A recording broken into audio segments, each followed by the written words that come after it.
그 10월 달은 이제 10월 31일 날이 종교개혁일이고요. 10월 30일 날을 종교개혁 주일로 이렇게 지킵니다. 그래서 우리가 그 에베소서를 우리가 이제 보면서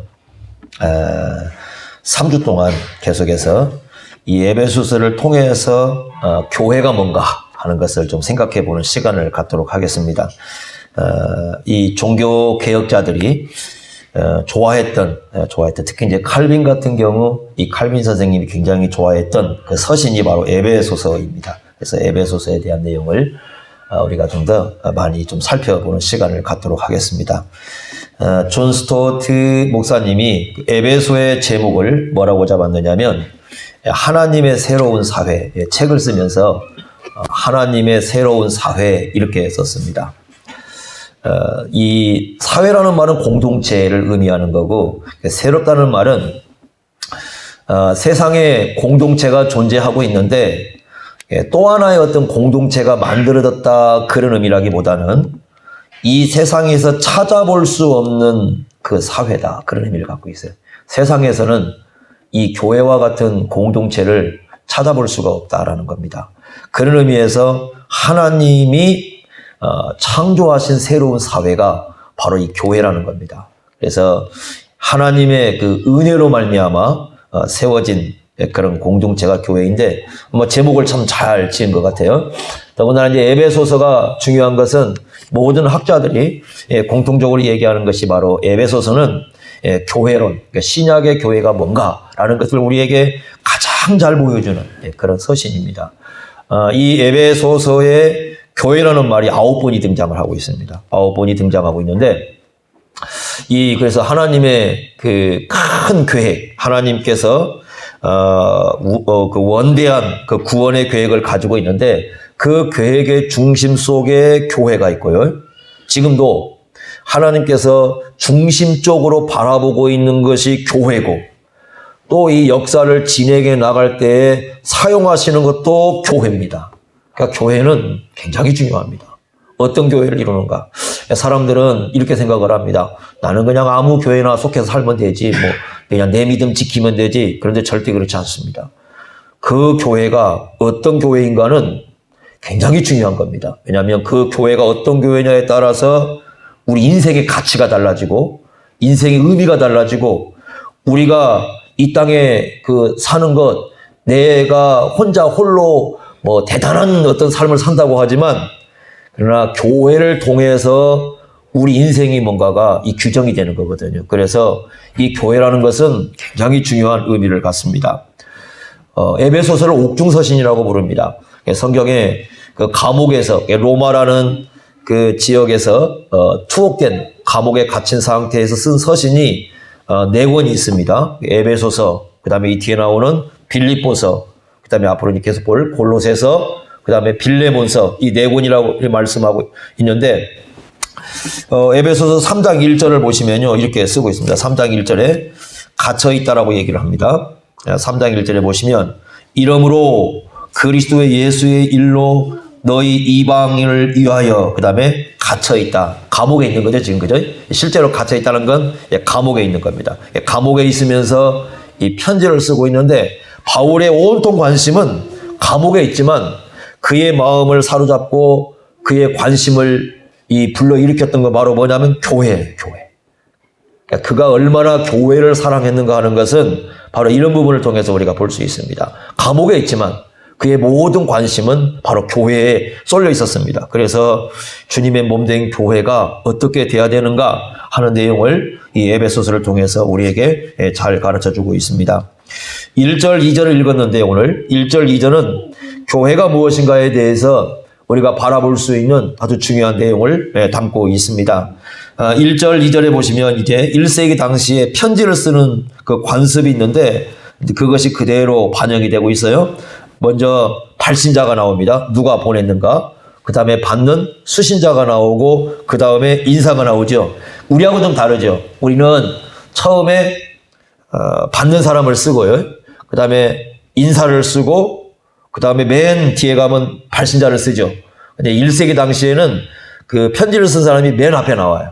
그리고 수신자가 나오고 그 다음에 인사말이 나옵니다. 그러니까 그 편지 형식을 이제 그대로 여기에서 쓰고 있습니다. 자, 1절에 보십시오. 한번 편지를 쓰는 바울이 자신을 누구라고 소개하고 있는가 보십시오.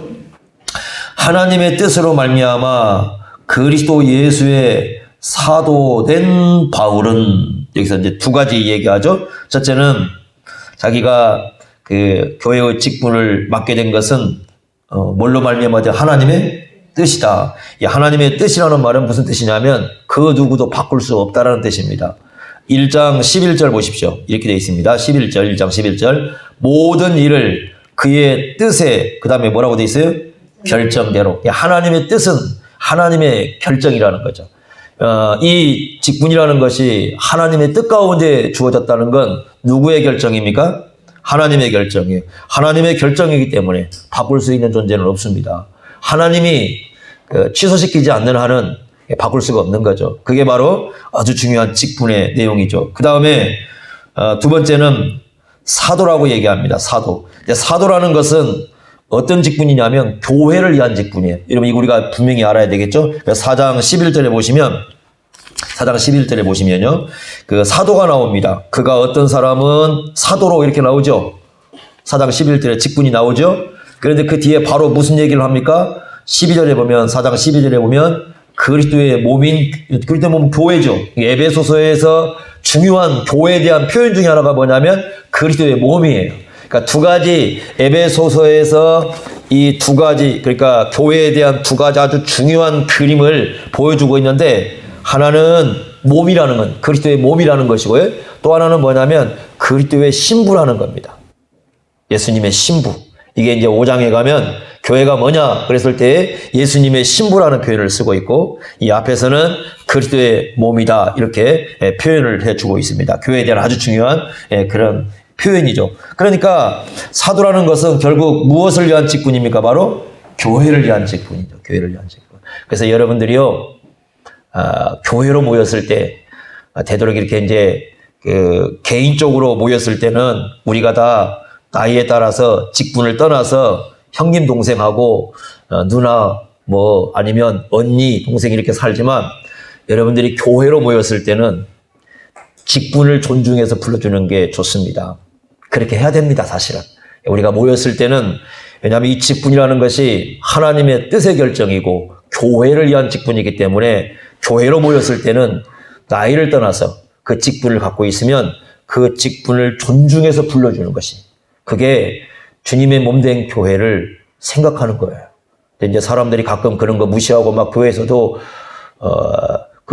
이렇게 이름 부르는 사람도 있고요. 때로는 이렇게 뭐 그런 분들 계시는데, 되도록이면 교회에서는 이렇게 모였을 때는 직분을 불러주는 것이 굉장히 중요합니다. 뭐 개인적으로 있을 때야 뭐 누가 뭐라고 하겠습니까? 부르고 마음대로 하시고, 그렇지만 교회로 모였을 때는 우리가 교회를 위한 직분으로서 소중하게, 이게 뭐냐면 이게 주님께서 우리에게 주어진 이 직분을 소중히 여기는 그런 방책이에요.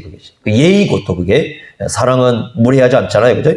서로 무례하지 않고, 그래서 교인들이 모였을 때 서로 존댓말을 써주고 또 직분을 소중히 여겨서 불러주고, 그건 교회가 서로에 대해서 어떻게 주님의 몸된 교회를 이루는데 서로를 존중해 줘야 되는 건지를 잘 배우는 아주 중요한 공부입니다, 여러분들. 이것은 우리 교인들이 모였을 때 반드시 좀 기억해서 해야 할 아주 중요한 부분인 걸, 이런 부분에서 좀 생각해 보시기 바랍니다. 자, 그런데 이제 수신자에 대한 언급을 합니다. 자, 교회가 뭔가에 대해서 언급할 때 수신자에 대해서 언급하는데, 세 가지 용어를 여러분들이 체크해 놓으시기 바랍니다. 자, 1장 1절 다시 한번 보세요.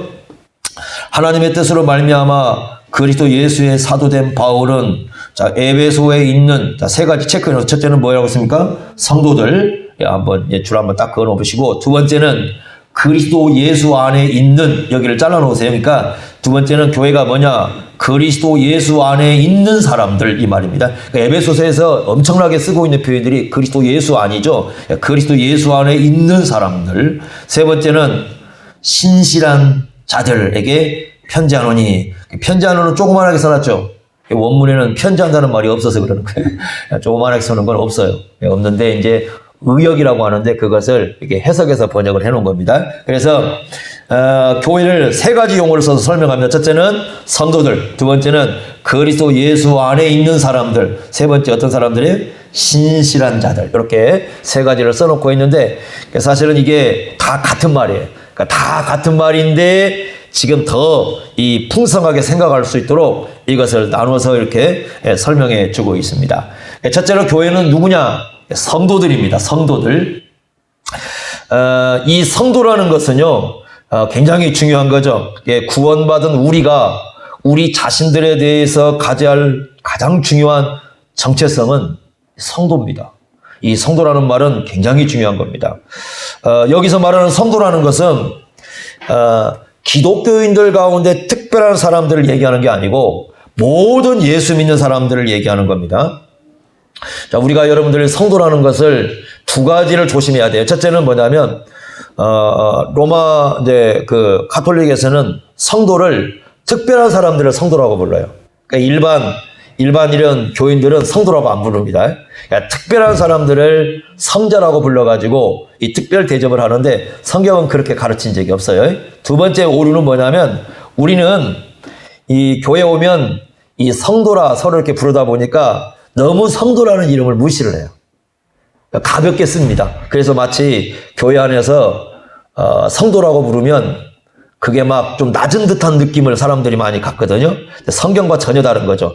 이 성도라는 이름은 낮은 어떤 예를 들면 직분에 비해서 낮다라는 그런 의미로 쓰는 게 아니에요. 이 성도라는 것은 그런 의미로 쓰는 게 아니라 고린도전서 1장 2절에 보시면 뭐라고 되어 있냐면 이렇게 쓰고 있습니다. 고린도 1장 2절에 보면 성도라 부르심을 받은 자. 그러니까 성도라는 말은 1차적으로 내가 하나님의 부르심을 받았다는 자의식이에요. 그러니까 하나님의 부르심을 받았다면 성도라는 이름은 굉장히 명예스러운 이름인 겁니다. 이건 아무나 갖는 게 아니에요.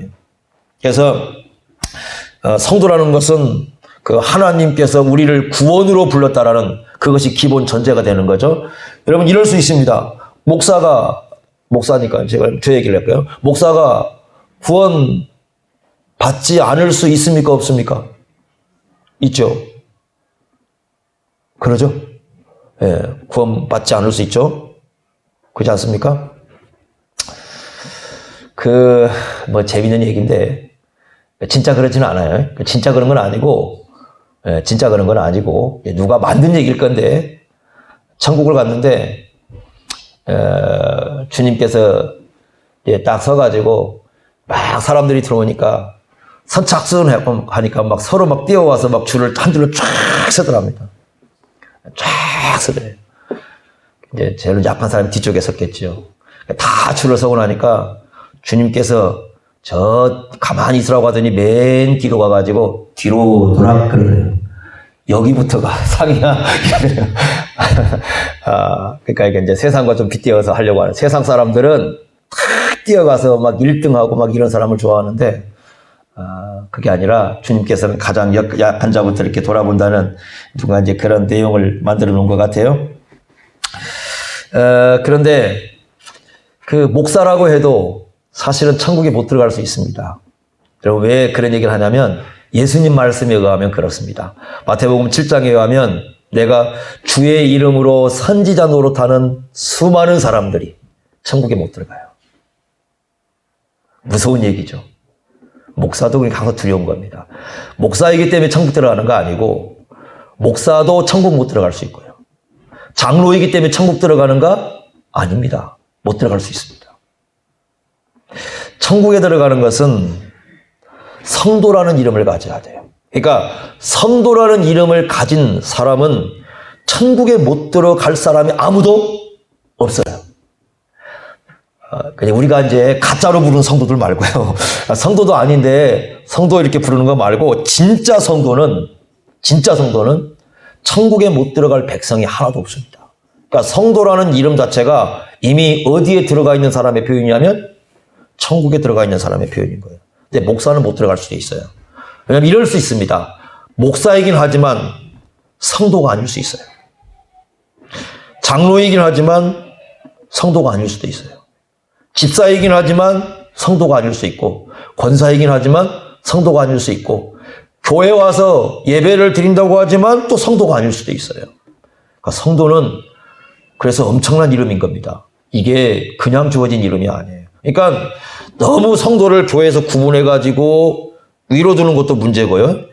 성도라는 것을 마치 저 아래 뭔가 밑에 있는 것처럼 생각하는 그것도 문제입니다. 그러니까 성도가 얼마나 존귀한가. 그래서 교회를 뭐라고 부르고 있습니까? 성도들. 그러니까 성도들이 바로 교회다.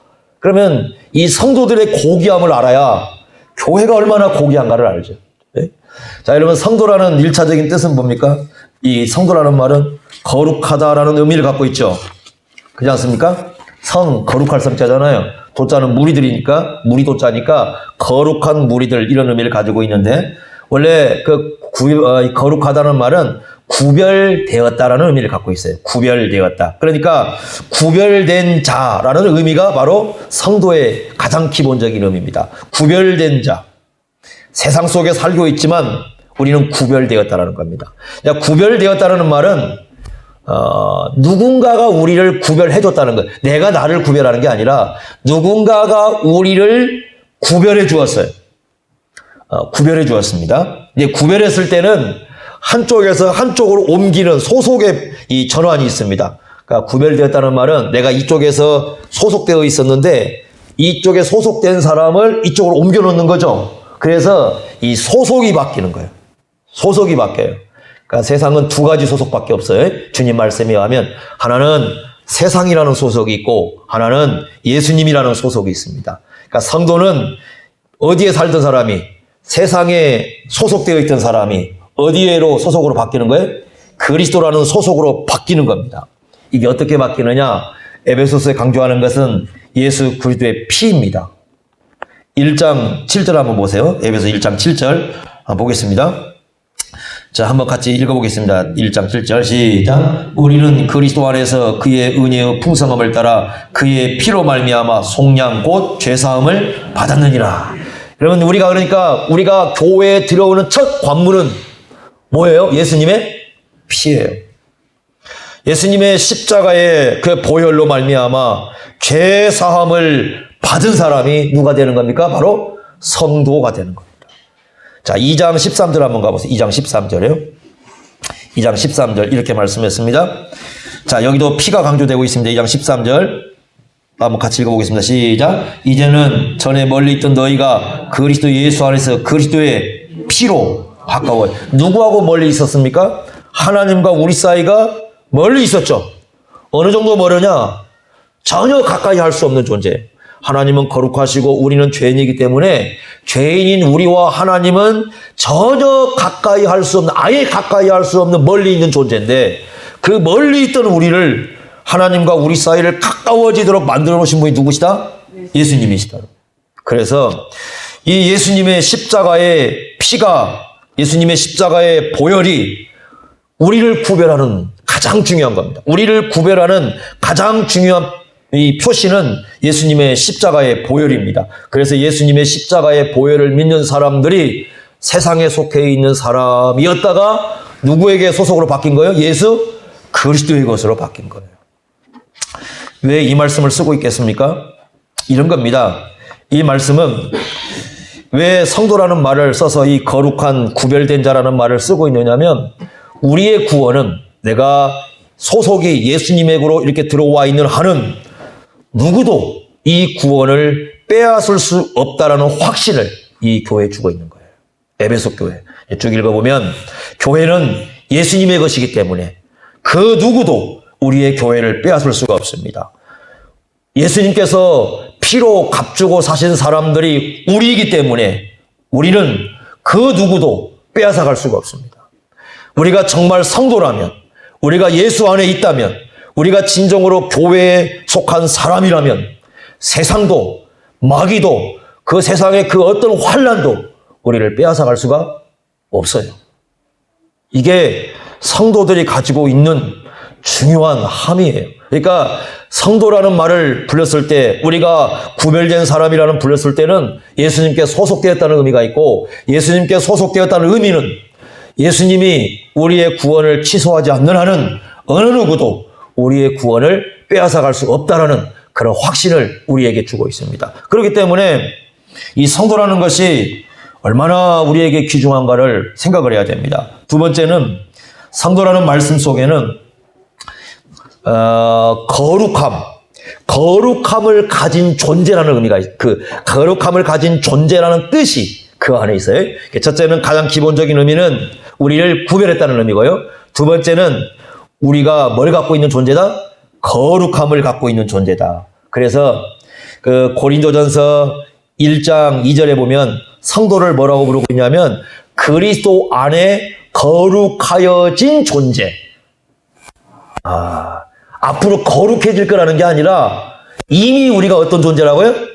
거룩해진 존재, 거룩해진 존재. 그러면서 고린도전서 1장 30절에 이렇게 말씀합니다. 예수님이 우리의 거룩함이라는 거예요. 우리의 거룩함이라는 겁니다. 여러분 교회의 에베소서에서 여러분들이 에베소서를 아마 지난번에 읽었던 것 같은데요. 자, 여러분에게 한번 질문해 보겠습니다. 에베소서에서 그리고 있는 교회는 어떤 교회죠?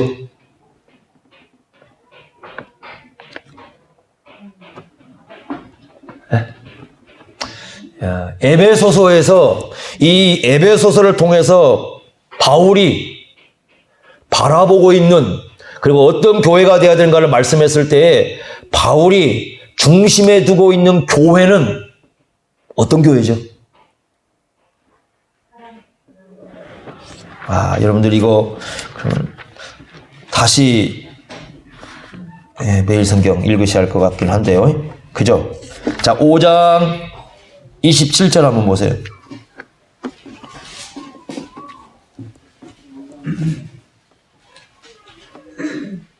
5장 27절 보십시오. 자, 자기 앞에 어떤 교회요? 이거 중요한 거죠. 바울이 지금 바라보고 있는 교회는 어떤 교회입니까? 영광스러운 교회예요. 여러분 우리가요 교회를 이룰 때는 우리가 꿈꾸는 교회를 이루면 안 됩니다. 주님께서 생각하시는 교회를 이루셔야 돼요. 근데 주님께서 생각하시는 교회는 어떤 교회라고요? 영광스러운 교회. 그럼 어떤 교회가 영광스러운가 하는 거죠. 그러죠? 어떤 교회가 영광스러운가 그랬을 때 한번 보십시오. 26절 보십시오. 자, 이는 5장입니다. 5장 26절. 곧 물로 씻어 말씀으로 깨끗하게 하사 어떻게 하시고 거룩하게 하시고. 27절 보세요. 자기 앞에 거룩하게 해서 어떤 교회를 세운다고요? 영광교회스러운 교회를 세우시죠. 그 다음 보세요. 티나 주름 잡힌 것이나 이런 것이 없이 또 뭐라고 돼 있어요? 거룩하고. 영광을 둘러싸고 있는 게 뭐예요? 거룩함이에요. 그러니까 영광스러운 교회는 뭘 특징으로 하고 있는 교회냐면 거룩함을 특징, 거룩함이죠. 거룩함. 이거 정말 귀중한 거죠. 거룩함이라는 것은 그래서 어떤 의미를 갖고 있냐면 이런 겁니다. 거룩함을 우리는 원래 거룩하지 않잖아요. 거룩함을 주신다고 했을 때 아까 고린도서 1장 30절에 누가 거룩함이에요? 예수님이시잖아요. 그러니까 우리로 하여금 그 예수 그리스도를 보내셔서 예수 그리스도로 우리의 인생을 전체를 감싸버리는 거죠. 그래서 1차적인 거룩함이 있고요. 두 번째는 어떻게 하느냐? 우리로 하여금 누굴 닮아가게 만들어놔요? 예수님을 닮아가도록 하는 거예요. 그래서 첫 번째는 뭐냐면 예수님이라는 그 거룩함으로 우리를 감싸버리는 거예요. 우리는 다 누구예요? 죄인들인데 우리가 어떻게 하나님 앞에 거룩해질 수 있는가? 먼저 예수님이라는 그 예수님이 거룩한 분이니까 그 예수님 거룩하신 예수님으로 우리를 다 감싸버려요. 이렇게. 이게 이미 거룩해진 거예요. 그리고 나서 어떻게 하느냐? 우리로 하여금 전혀 우리가 예수님 안 닮았는데 시간이 갈수록 누굴 닮게 만들어가요? 예수님 닮게 만들어가요. 그러니까 이런 겁니다. 우리는 이미 거룩함에 속했을 뿐만 아니라 거룩해지고 있는 존재들이죠. 그래서 이런 교회가 어떤 교회라고요? 영광스러운 교회예요. 1세기 당시에 왜 이 말씀을 썼느냐면 바울이 이렇게 말씀하는 겁니다. 세상의 눈으로 교회를 보지 말라는 겁니다. 자, 이런 겁니다. 세상의 눈으로 교회를 보지 말고 예수님의 눈으로 교회를 보라는 거예요. 이게 중요한 겁니다. 세상의 눈으로 교회를 보지 말고요.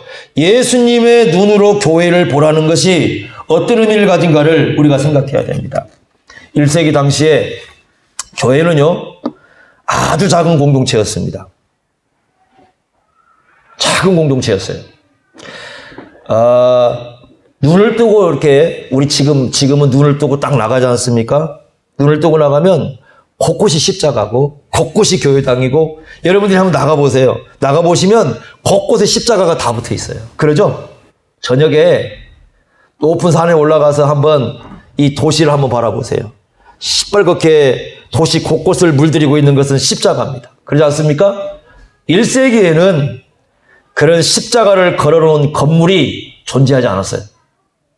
바울이 이 서신을 썼던 그 에베소서도 마찬가지인데, 우리가 지금같이 볼 수 있는 그런 십자가가 달린 그런 교회당 건물들, 화려한 불빛들, 그런 것이 아무것도 존재하지 않았습니다.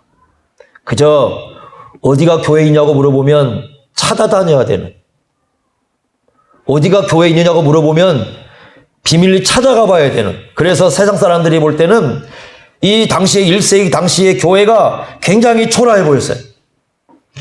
알렌 크라이드라는 아주 유명한 교회 사가가 쓴 글을 보면은 보통 그 1세기 당시에 한 교회에 모였을 때에 몇 명 정도 모였느냐고 얘기하냐면 15명에서 20명 정도 수준입니다.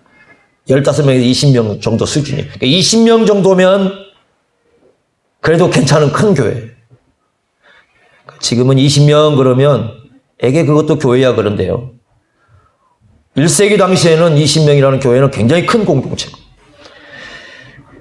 이 사람들이 모였는데 여기에는 어떤 때는 학벌도 없고 세상에서 말하는 재산도 없고 그야말로 세상에서는 좀 별 볼 일 없는 그런 사람들이 모여서 그 가옥에 모여서 예배를 드렸던 거죠. 그러다 보니까 어떤 일이 발생했느냐? 사람들이 교회를 함부로 생각을 한 겁니다. 근데 예수 믿는 사람들도 그렇게 생각하는, 보잘것없으니까.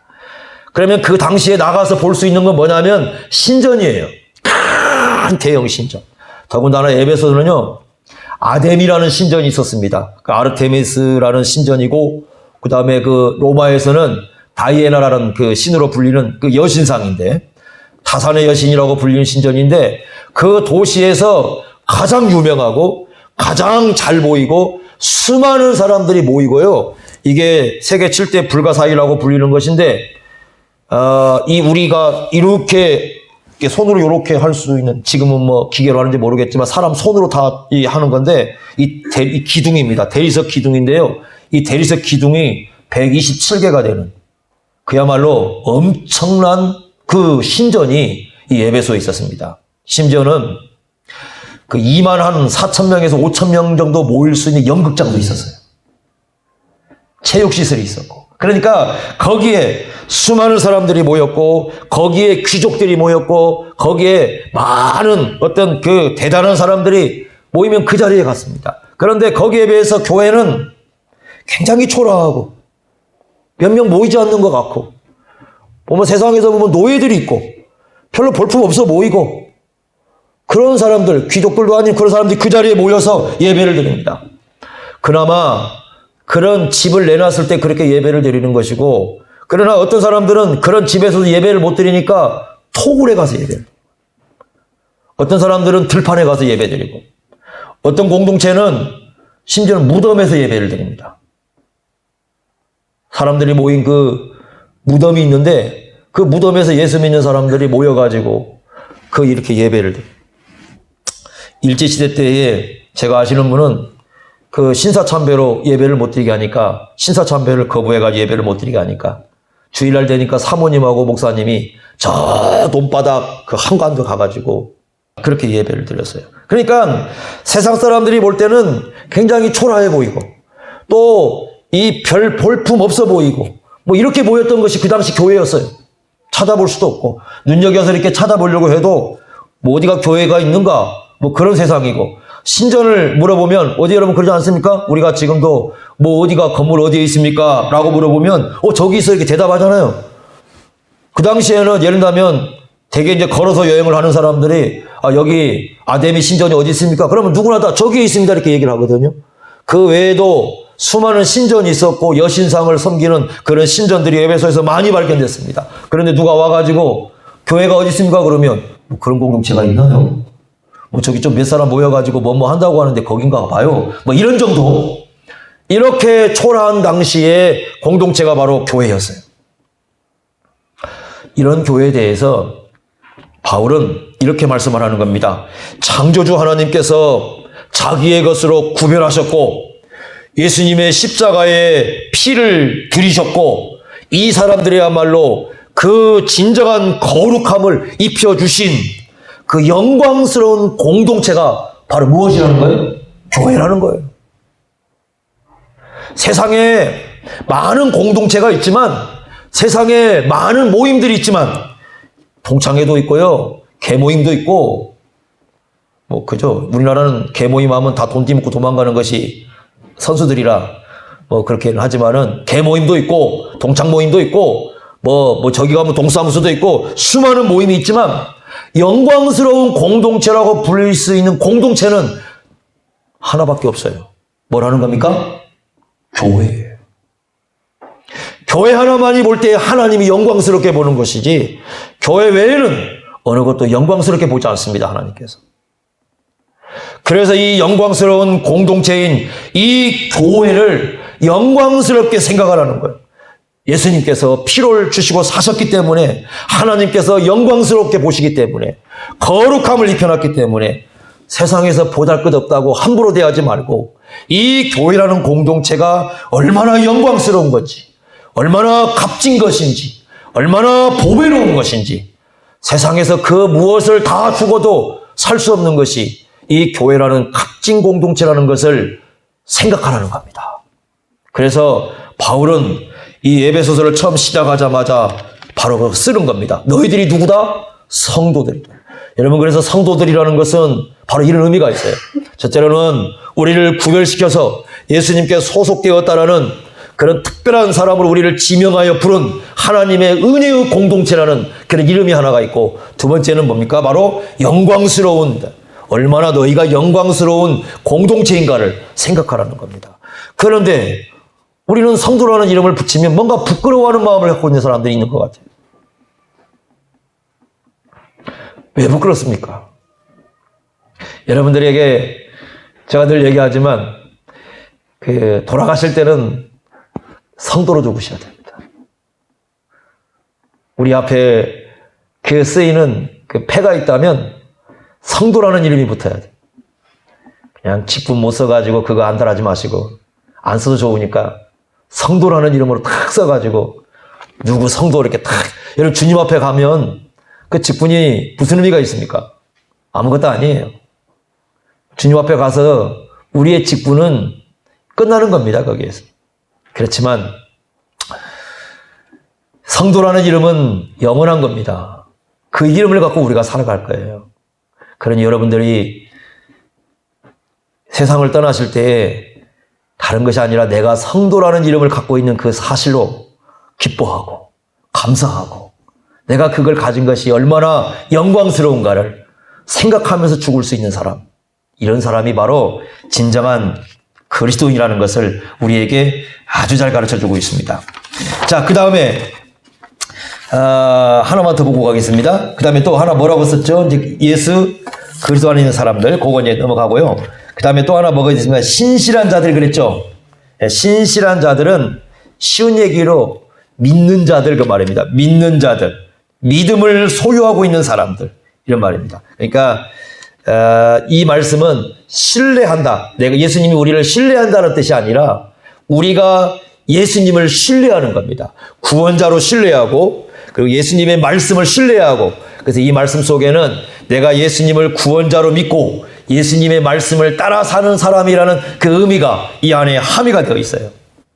그래서 이런 말입니다. 신자는 누구냐? 예수 그리스도를 빼면 답이 없어요. 그게 신자입니다. 우리 삶에서 예수님 빼버리면 우리는 아무것도 아니에요. 헛개비요. 허수아비요. 정말 아무것도 아닌 존재. 그게 바로 예수 믿는 사람인데요. 자, 여러분 에베소서에서 특히 이제 신실한 자, 예수 믿는 것과 관련해서 아주 중요하게 언급하고 있는 분이 바로 누구냐면 성령이십니다. 성령이십니다. 자, 1장 한번 보십시오. 1장 13절에 보시면 이렇게 말씀했습니다. 세 가지 용어를 기억하십시오. 성령에 대해서 1장 13절. 그 안에서 너희도 진리의 말씀 곧 너희의 구원의 복음을 듣고 그 안에서 또한 믿어. 그 다음에 누구라고 되어 있습니까? 약속의 성령. 이 말은 그 구원을 약속하신 성령이라고 말해요. 구약에서 구원을 약속하신 그 성령이시고 또 하나님의 약속대로 오신 성령이고 그런 의미입니다. 두 번째 뭘 받았다고 얘기합니까? 인치심이죠. 인치심은 도장을 찍는 거죠.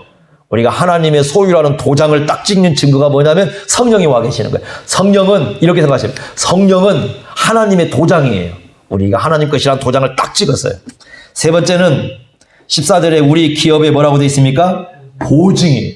그래서 영원히 우리의 구원을 보증하시는 분인데 자, 이분에 대한 얘기 하나 보겠습니다. 5장을 한번 가보십시오. 5장 어디 가보시냐면 18절 한번 보십시오. 18절. 자, 이렇게 말씀했습니다. 5장 18절.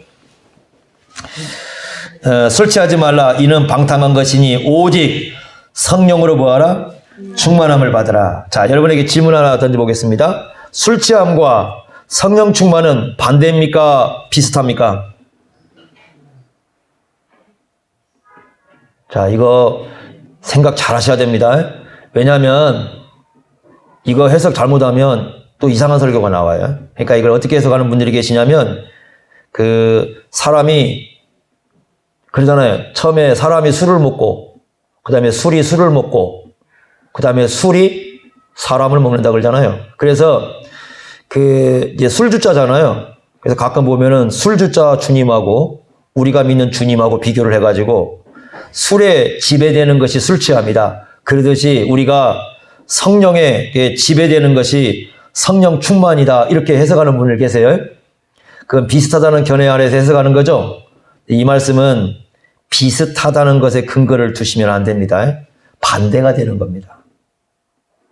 무슨 말이냐면 바로 잘 보세요. 술 취하지 말라. 취하지 말라고 그랬죠. 왜? 뭐 하는 거니까? 이 방탕이라는 말은 자기 마음대로 살아가는 거죠. 그러니까 사람이 그렇게 이거 뭐냐면 술 취한 것은 단지 술 취한 거 하나를 얘기하는 게 아니고 뭐냐면 그 방탕한 것의 대표성이에요. 그러니까 여기 보시면 이제 여러 가지 얘기가 나옵니다. 이것만 나오는 게 아니라 5장 3절을 가보시면 음행도 나오고 이것도 방탕이죠. 그러죠? 그 다음에 탐욕도 나옵니다. 욕심 부리는 그것도 방탕이에요. 그죠? 그 다음에 4절에 보시면 누추함, 어리석은 말, 희롱의 말, 자기가 말하고 싶은 대로 말하는 사람 이것도 방탕이에요. 5절에 가보시면 5장 5절에 음행, 더러운 것, 욕심, 우상숭배 다 하나님의 기업을 받지 못한다는 거죠. 방탕함이에요. 왜 이 말씀을 썼느냐 이런 겁니다.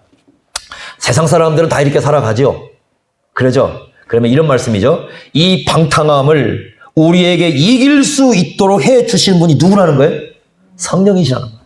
그러니까 성령 충만이라는 말은 그런 뜻이에요. 그러니까 이 모든 삶을 우리에게 이길 수 있도록 해 주신 분이 누구시라는 것? 성령이시다. 성령 충만이라는 건 뭐냐면 이런 모든 삶을 이길 수 있도록 해 주시는 그런 분이시라는 거예요. 자, 또 하나 얻겠습니다. 자, 충만이라는 것은요, 여러분들 오해하시면 안 되죠. 성령은 인격입니까? 물질입니까? 인격이시죠?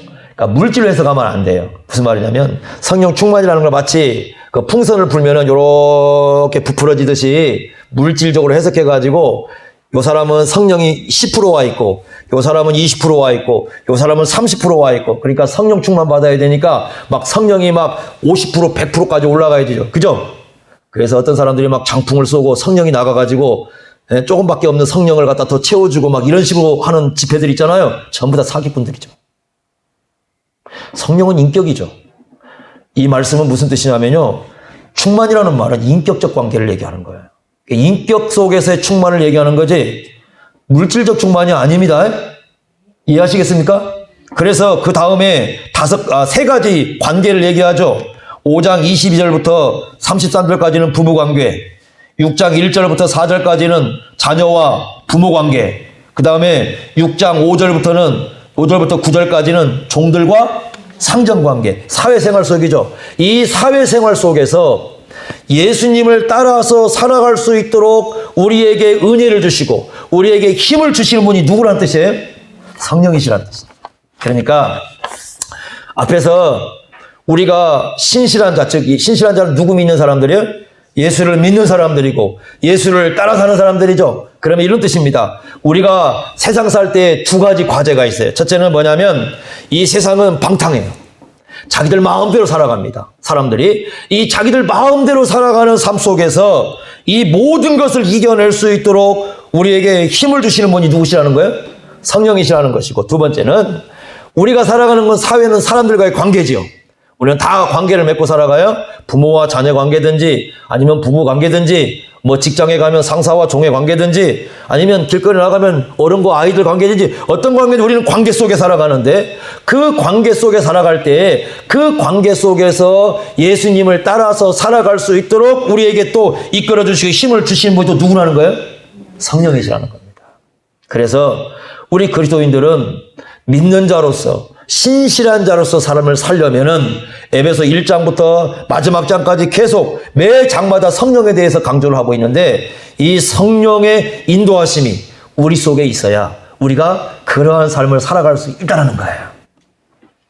성령은 우리에게 기업의 보증 또는 인치심만 된 것이 아니라 우리가 날마다 살아가는 삶 속에서 우리를 이끌어 가시고 우리를 세워 가시는 그런 힘이 되는 그런 사람들이 모여서 이루고 있는 공동체가 바로 어디예요? 교회라는 거예요. 그래서 교회는요, 내 마음대로 하는 사람들이 모인 교회가 아니란 말이에요.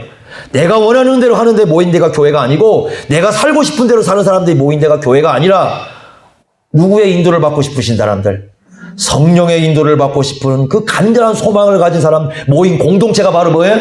교회예요. 그래서 참된 교회는 성령의 인도를 따라 살아가는 교회인데, 자, 그렇지 않는 교회는 어떤 교회냐? 다 자기가 원하는 대로 하려고 그래요. 이런 거죠. 내가 원하는 대로 하려고 하는데 내가 원하는 대로 안 되면 다 삐져버려 또 사람들이. 아, 우리 기독교인들이 얼마나 째째한지 몰라요. 추집스럽고 가끔 그럴 때 많아요. 그죠? 어떤 교회 같은 데 보면은 막 싸움을 하는 거 보는데 왜 싸워요? 그러면 제가 말씀드렸지만 떡 한 조각 가지고 떡을 하나 주냐 두 개 주냐고 싸우고 있는. 아니, 한 조각을 주면 그 한 조각도 나눠 먹어야 되는데 하나 줬다고 두 개 안 줬다고 막 싸우는. 나를 그 기도원을 갔더니 그 안수한다고 안수를 줬는데 그 한 분이 이렇게 안수를 줬는데 한 번 누르고 안수 주고 지나가고 그 옆에 있는 사람은 안수 주는데 이분이 이렇게 좀 잘못 눌렀는가 봐요. 그래서 한 번 더 눌렀더니 보니까 횟수로는 두 번이잖아요. 왜 이쪽은 두 번 안수하냐고 나는 안수 한 번 안 해주냐고 둘이서 그 자리에서 싸워가지고 난리가 났더니 이게 뭔 짓입니까? 교회는 응석바지를 받아주는 데가 아니에요. 교회는 그런 공동체가 아니에요. 모두가 다 성령의 인도하심 앞에서 성령이 이끌어갈 때 그 앞에 순종하고 겸손하게 따르고 신실하다는 말은 충성이라는 거잖아요. 성령이 인도할 때 충성스럽게 우리의 삶을 드리고 그렇게 가는 것이 교회지. 우리 자신들의 뭔가를 주장하면서 니 잘났다 내 잘났다 싸우는 그런 것이 교회가 아니라는 말이에요.